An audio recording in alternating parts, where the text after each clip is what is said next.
Budget আমার 25,000-এর আশেপাশে এই মুহূর্তে সেরা কোন ডিভাইসটা আমি কিনতে পারি। আজকের ভিডিওতে আমরা সেরা 5টি ডিভাইস নিয়ে কথা বলছি যেগুলো অ্যারাউন্ড 25K-তে পাওয়া যাবে এবং এর মধ্যে অফিসিয়াল ডিভাইসও রয়েছে একটা অবশ্যই। সুতরাং স্টে টিউন, যারা অফিসিয়াল কিনতে চাচ্ছেন হ্যাঁ তাদের জন্য তো থাকছে আর আনঅফিসিয়ালও থাকছে। আর এই প্রত্যেকটা ডিভাইস চয়েস করা হয়েছে শুধুমাত্র চেহারা দেখে না, বরং এখানে আরও যে বড় বড় বাঘা খেলোয়াড় রয়েছে তাদের সাথে কম্পেয়ার করেই চয়েস করা হয়েছে। আর এই প্রত্যেকটা ডিভাইস আজকে যে প্রাইসটা বলা হবে সেই সেম প্রাইসে পেয়ে যাবেন SMS গ্যাজেটে, যাদের সব বসুন্ধরা সিটি, যমুনা ফিউচার পার্কে রয়েছে, এমনকি ঢাকার বাইরেও বেশ কয়েকটা জায়গায় রয়েছে। প্রত্যেকটার অ্যাড্রেস ভিডিও স্ক্রিনে দেওয়া আছে, একটু দেখে নেবেন। অলরাইট, আপনার বাজেট ধরুন 23,000 টাকার মতো, মানে 25-এরও একটু নিচে রয়েছে। সেক্ষেত্রে 8/128GB ভ্যারিয়েন্টের রিয়েলমি নার্জো 70 টার্বো এই ডিভাইসটাই আপনি পেয়ে যাচ্ছেন। বাজেট একটু কম হলেও এটা পেয়ে যাচ্ছেন, যেখানে আমরা দেখতে পাই OLED প্যানেল রয়েছে, 120Hz হাই রিফ্রেশ রেট রয়েছে এবং 2000 নিটস পিক ব্রাইটনেস আছে। 23,000 টাকার একটা ফোন অনুযায়ী এই ডিসপ্লেকে ভালো বলা যাচ্ছে। মিডিয়াটেক ডাইমেনসিটি 7300 রয়েছে এই ফোনটাতে, 00 এনার্জি রয়েছে আর কি এই ফোনটাতে, এবং out of the box Android 14 run করার কথা, এবং মেবি এটাতে 2 বছরের মেজর আপডেট পাওয়া যাবে। UFS 3.1 হলো গিয়ে স্টোরেজ টাইপ। এই যে পারফরমেন্স সেকশনটা এটা কিন্তু বেশ ভালো, যদিও বা আমরা আরও বেশ কিছুটা কম দামে মিডিয়াটেক ডাইমেনসিটি 7300 পেয়ে যাই CMF ফোন 1-এ, আর পেয়ে যায় IQ Z10X বোধ হয় ওই ডিভাইসটাতে। তবে এই পারফরমেন্স সেকশনটাকেও খারাপ বলা যাচ্ছে না এই প্রাইস পয়েন্ট থেকে, রাইট। এটাতে ক্যামেরা হিসেবে রয়েছে 50 মেগাপিক্সেলের মেইন শুটার, 2 মেগাপিক্সেলের একটা সহকারী সেন্সর অ্যান্ড 16 মেগাপিক্সেলের ফ্রন্ট ফেসিং ক্যামেরা। 4K 30fps-এ ভিডিও রেকর্ড করা যাবে এটা থেকে। আর স্টেডিও স্পিকার পেয়ে যাচ্ছেন, 5000 mAh-এর ব্যাটারি অ্যান্ড 45 ওয়াটের চার্জিং সিস্টেম। টোটাল যে কম্বোটা সেটা 23,000 টাকায় ভালো, চয়েস করার মতো।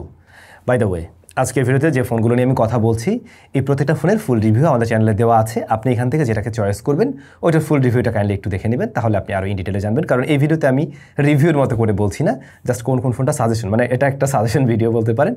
সো আপনারা একটু ফুল রিভিউটা দেখে নেবেন। এরপরে বাজেট বাড়িয়ে যদি আপনার 25,000-এর মতো করে ফেলেন তখন কিন্তু কিনতে পারবেন 8/256GB ভ্যারিয়েন্টের Redmi Note 13 Pro এর চাইনিজ ভ্যারিয়েন্ট আর কি, চাইনিজ ফোন। এই ফোনটাতেও AMOLED প্যানেল আমরা দেখতে পাই, যেখানে 120Hz হাই রিফ্রেশ রেট রয়েছে, 1800 নিটস পিক ব্রাইটনেস রয়েছে। এরকম প্রাইস পয়েন্টে এই ধরনের ডিসপ্লে মূলত পাওয়া যায়। আর এটাতে স্ন্যাপড্রাগন 7S Gen 2 থাকছে, কিন্তু একটু আগেকার প্রসেসর, তবে বেশ গুছানো একটা প্রসেসর, খুব একটা হিট জেনারেট করে না, ব্যাটারি বার্ন কম করে এবং ডিসেন্ট একটা পারফরমেন্স ডেলিভার করতে পারে। অ্যান্ড্রয়েড 13-এ এই ডিভাইসটা আউট অফ দ্য বক্স আসে, তবে এই মুহূর্তে আপনি অ্যান্ড্রয়েড 15-এর আপডেট পেয়ে গেছেন এবং এই ফোনটাতে তিনটা মেজর আপডেট দিবে। যতদূর সম্ভব 2025-এর মে মাসেই এর অ্যান্ড্রয়েড 15-এর আপডেটটা চলে আসছে। UFS 2.2 হলো গিয়ে স্টোরেজ টাইপ, আগের ফোনটাতে UFS 3.1 ছিল। কিন্তু এই ফোনটাতে ক্যামেরায় রয়েছে 200 মেগাপিক্সেলের মেইন শুটার, 8 মেগাপিক্সেলের আলট্রা ওয়াইড শুটার অ্যান্ড 2 মেগাপিক্সেলের একটা ম্যাক্রো অর ডেপথ এরকম কিছু একটা আছে। আর ফ্রন্ট ফেসিং ক্যামেরা 16 মেগাপিক্সেলের, এইটাতে আবার রেকর্ড করতে পারে 4K 30fps পর্যন্তই। ক্যামেরার রেজাল্টও এই প্রাইস পয়েন্টের একটা অ্যাভারেজ রেজাল্ট আমি বলবো, যদিও বা শুনতে অনেক বড় লাগে, 200 মেগাপিক্সেল আর কি। আচ্ছা, এটাতে ব্যাটারি রয়েছে 5100 mAh অ্যান্ড 67 ওয়াটের চার্জিং সিস্টেম সাপোর্ট নেয়। বক্সে ওটা আপনি পেয়ে যাচ্ছেন। স্টেরিও স্পিকার আছে। অনেকেই আছেন যারা রেডমির ফোনে মূলত ব্যবহার করতে চান বা করেন, তাদের বোধহয় এই ফোনটা চয়েস হওয়ার কথা। 25,500 টাকা বাজেটে পারে আমাদের, এবং সেক্ষেত্রে আমরা চয়েস করতে পারি IQ Z9 এর 8/256GB ভ্যারিয়েন্ট, অবশ্যই চাইনিজ ভ্যারিয়েন্ট। এই ফোনটাতেও AMOLED প্যানেল রয়েছে, 120Hz হাই রিফ্রেশ রেট রয়েছে, 1800 নিটস পিক ব্রাইটনেস রয়েছে। ডিসপ্লে ওয়াইজ আগের দুইটা ফোনের মতোই সেম থাকছে এখানে। প্রসেসর হিসেবে রয়েছে মিডিয়াটেক ডাইমেনসিটি 7200, এটা একটু ডাউনগ্রেড হয় 7300-এর তুলনায়, তবে ওভারঅল সব কিছু মিলে চাইলে চয়েস করা যায়। যেমন এটার আবার ক্যামেরাটা মোটামুটি একটু ভালো। যাই হোক, এই ফোনটাও অ্যান্ড্রয়েড 15-এ রান করছে, অ্যান্ড্রয়েড 16 পর্যন্ত আপনারা পাবেন আর কি। ক্যামেরায় 50 মেগাপিক্সেলের মেইন শুটারের পাশাপাশি 2 মেগাপিক্সেলের একটা শুটার রয়েছে, 16 মেগাপিক্সেলের ফ্রন্ট ফেসিং ক্যামেরা রয়েছে, আর 4K 60fps-এ ভিডিও রেকর্ড করা যায় সর্বোচ্চ। 5000 mAh-এর ব্যাটারি, 44 ওয়াটের চার্জিং সিস্টেম এর বক্সে পাওয়া যাবে। স্টেরিও স্পিকার রয়েছে। যদি আমাকে জিজ্ঞেস করেন আগের দুটোর সাথে কম্পেয়ার করলে আসলে এটা কেমন হচ্ছে, তাহলে আমি বলবো আগের দুইটা বরং একটু এগিয়ে থাকবে। এরপরে বাজেট আমাদের যদি একদম 25-এর মধ্যেই লকড থাকে বা 24,500-এর মতো হয়ে থাকে মূলত, সেক্ষেত্রে আপনি চয়েস করতে পারেন Motorola Z85। ফোনের ডিজাইন সাবজেক্টিভ একটা ব্যাপার, পার্সোনালি আমার কাছে খারাপ লাগেনি, বেশ ভালোই লেগেছে।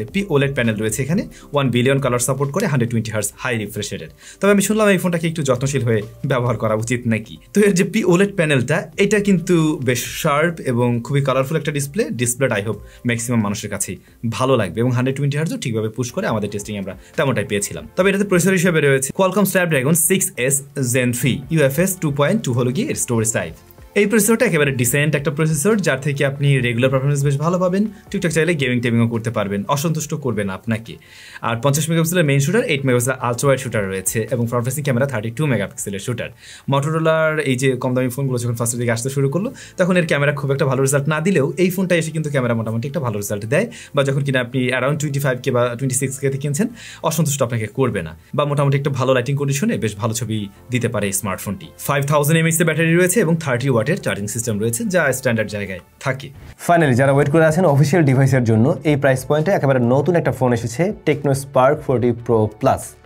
এই ডিভাইসটাকে চাইলে আপনারা দেখতে পারেন কিন্তু, কারণ ডিভাইসটা বেশ ইউনিক, সুপার স্লিম একটা ফোন, যেখানে অ্যামোলেড প্যানেল রয়েছে, 1 বিলিয়ন কালার সাপোর্ট পাওয়া যায় ডিসপ্লেটাতে, 144 hertz high refresh rate, 4500 nits peak brightness এবং কার্ভ ডিসপ্লে হওয়াতে ডিসপ্লেটা দেখতে বেশ ভালো লাগছে। চিন বেজ হলো সুপার ন্যারো আর কি। এই ফোনটাতে MediaTek Helio G200 রয়েছে, যেটা ওয়ার্ল্ডের সর্বপ্রথম এই ফোনের মধ্যে দিয়ে আসে আর কি। এই প্রসেসরটা নতুন আপনাদের কাছে আমি জানি, এবং এটা যে খুব আহামরি চিপ এমন না। যদি বলে MediaTek Helio G100 এর সাথে কম্পেয়ার করতে, ওইটার থেকে স্লাইডলি আপগ্রেডেড একটা ভার্সন এটা মূলত। অ্যান্ড্রয়েড 15 রান করছে আউট অফ দ্য বক্স এবং 2 বছরের মেজর আপডেট আশা করা যায় এতে। 50 মেগাপিক্সেলের মেইন শুটার, ওটাই মেইন, 13 মেগাপিক্সেলের ফ্রন্ট ফেসিং ক্যামেরা। এখানে একটু কমতি আছে আর কি। এখানে একটা আল্ট্রা ওয়াইড দিলে পরে অফিসিয়াল হিসেবে খুব দারুণ হতো। 2K তে সর্বোচ্চ ভিডিও রেকর্ড করা যায়, 5200 mAh ব্যাটারি, 45 ওয়াটের চার্জিং সিস্টেম এর বক্সে। তবে 30 watt wireless charging system support নেয় এই ফোন। আবার প্রিবুক করলে দেখছিলাম যে এর সাথে চার্জার দিচ্ছে। যদি প্রিবুক করে কেউ না পান, তাহলে মনে হয় আলাদা কিনতে পারবেন আর কি। সো এই জায়গাটাও খারাপ না। অফিসিয়াল হিসেবে এই প্যাকেজটা বেশ গুছানো একটা প্যাকেজ আর কি, চাইলে এটাকেও দেখতে পারেন। ভিডিওতে যে ফোনগুলো নিয়ে কথা বললাম প্রত্যেকটা রিভিউ তো দেওয়া আছে বললামই, আপনারা চাইলে রিভিউ দেখে নেবেন। আর এরপরে 30,000 প্রাইস পয়েন্টের রিভিউ আসছে খুব শীঘ্রই। সবাই ভালো থাকবেন, দেখা হচ্ছে আমাদের নতুন ভিডিওতে।